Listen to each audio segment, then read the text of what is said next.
Everyone believed she was finally safe. At 62 years old, Margaret Lewis had survived decades of fear, control, and emotional scars inside a toxic marriage. Her husband, Ronald Lewis, was no longer in the house. He was behind bars, serving time for a violent crime that had shocked their small community. For the first time in years, Margaret slept alone. And for the first time, people assumed danger had left her life. They were wrong. On a quiet weekday morning, neighbors noticed something unsettling. Margaret's porch light was still on long after sunrise. Her mailbox overflowed. The curtains in her bedroom, always opened by 7 a.m., were still shut. A welfare check was requested. When police entered the home, they found Margaret in her bed. She looked peaceful, as if she were still asleep. No signs of struggle. No broken doors. No forced entry. Just a woman lying under neatly tucked sheets, dead. The shock came quickly. The confusion came faster. Her husband was in prison. So who killed her?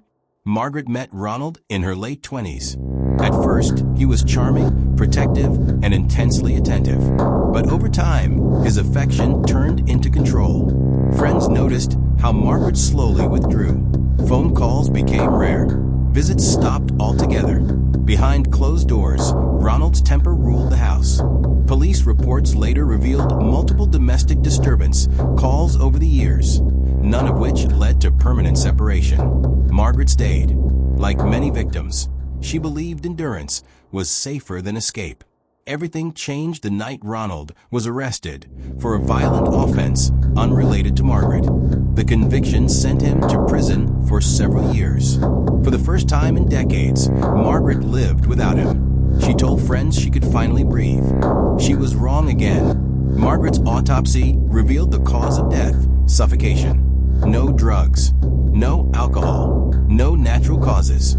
Someone had killed her while she slept. Detectives focused immediately on Ronald, then dismissed him just as fast.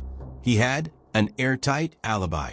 Prison surveillance footage confirmed he never left his cell. Guards accounted for him all night.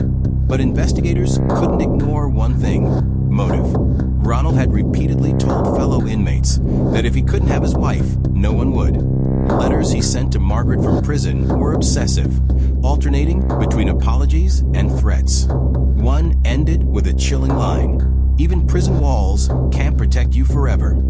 At first, police believed it was empty rage. Now it felt like a promise. As detectives dug deeper, they discovered something disturbing. Ronald hadn't been isolated in prison. He had influence.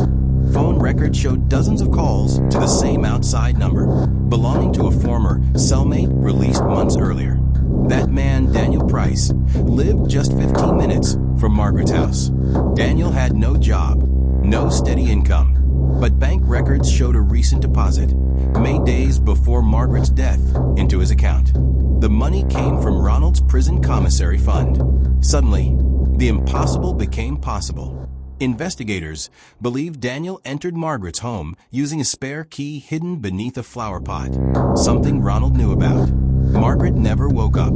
The house showed no signs of forced entry because none were needed.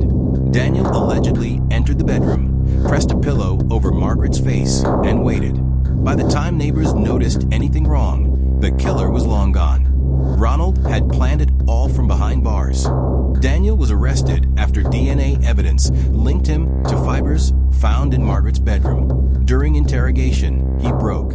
He admitted Ronald promised him money and protection inside prison in exchange for finishing what he started. Prosecutors called it one of the most chilling examples of remote murder orchestration they had ever seen. Ronald was convicted again, this time for conspiracy to commit murder. The judge sentenced him to life without parole. Margaret's family sat silently as the verdict was read. Justice came, but too late. Margaret Lewis died believing she was finally safe. Her story shattered a dangerous myth that prison walls automatically stop violence. Sometimes, control doesn't need proximity. Sometimes, the most dangerous weapon is influence. And sometimes, the deadliest orders are given from Thank you behind for bars. watching. Don't forget to like, comment, and subscribe for more content like this.